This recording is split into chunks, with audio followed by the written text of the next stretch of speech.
The effects of sin is death. Labaw sa tanan, ang epekto sa sala, kamatayon.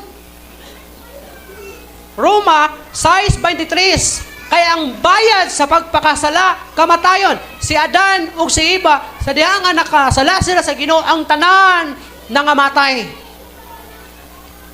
Pero sa diha nga si Jesus gipadala, sa diha nga si Jesus namatay ang tanan mga buhi, basta mo tuog, mudawat lang ka sa iya. Mao na ang indication.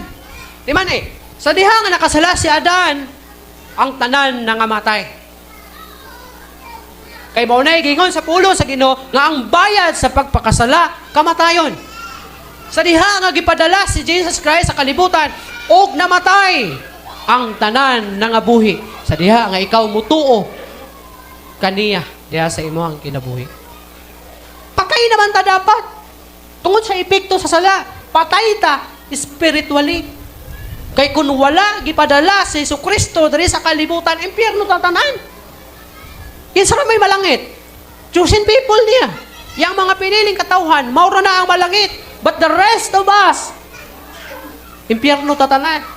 Pero tungod kay gihigog mata sa Ginoo ug buot niya nga makaambit kita sa kaluwasan pinaagi sa iyang grasya o kaluoy, gipadala niya si Jesus Christ aron ang tanan mutuo kaniya dili mamatay spiritually kun dili makabaton og kinabuhing walay katapusan. Mao na ang pasabot nga sa diha nga si Jesus namatay, kitang tanan mga buhi. Mga buhi kita diha sa espirituhanong bahin sa atong kinabuhi.